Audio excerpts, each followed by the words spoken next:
நல்லா இருக்கேன்யா. ஏய்யா வீட்டில் எதுவும் விசேஷம் இல்லையா? விசேஷமா? இப்பதானே போச்சு, நீ கூட வந்தீங்களே. அதை கேட்கலையா. கல்யாணம் ஆகி 1.5 வருஷம் ஆயிடுச்சு. 1.5 வருஷம் ஆயிடுச்சுல. பரவாயில்ல, நீங்க கரெக்டா ஞாபகம் வச்சுக்கிறீங்க. சூப்பர்ண்ணா. அதை கேட்கலங்கய்யா. பிள்ளைகள பெத்து கொடுத்தனா அக்கம் பக்கம் இருக்கு, நான் நல்லா பாத்துக்கிடுவோம்ல, அதை சொன்னேன். ஓ பிள்ளை. ஆமா, பிள்ளை பிறந்தா என்ன பண்ணுவ? கங்கராச்சுலேஷன் கை கொடுப்ப. ஃபர்ஸ்ட் இயர் பர்த்டேக்கு வந்து போயிடுவேன். அப்புறம் அது ஓடி ஆடி இந்த பக்கம் விளாண்டுச்சுன்னா என்ன, உன் குழந்தை ஓவரா சத்தம் போடுது, என்னால் நிம்மதியாக தூங்கவே முடியலன்னா அதை விட அதிகமாக வந்து என்கிட்ட சத்தம் போடுவேன். சரி, கொஞ்சம் வளர்ந்து இந்த பக்கம் போச்சுன்னா இந்த பேர் அவங்க அப்பனை மாதிரி ஊதரே ஊரை சுத்துதுன்னு ஊரெல்லாம் சொல்லுவேன். உங்களை மாதிரி ஆளுங்கெல்லாம் தட்டி விட்டு அதை பச்சை கிச்சு அதை புச்ச வேலையை செய்யலான்னு வெயிட் பண்ணும் போது இதெல்லாம் கண்டிப்பா வாழ்க்கையில உருப்படாம தான் போக போகுதுன்னு ஏன் காது பட இன்னொருத்தங்கிட்ட சொல்லுவேன்.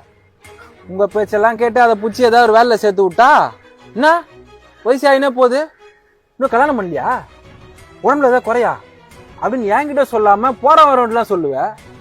தம்பி இரு இரு, உனக்கு எனக்கு குழந்தை பிறக்கணுன்றது உனக்கு ஆசை கிடையாது. பிறகுற குழந்தைய வச்சு குறை சொல்லி குறை காலத்தை ஓட்டிடணும். அதென்ன கேட்குற? என்னையா அண்ணனை இப்படி சொல்லி புட்ட? டேய், நான் அசிமா திட்டுருவேன்டா. போட போட. எப்படி பேசுது பேர், இதெல்லாம் எங்க உருப்பட போகுது?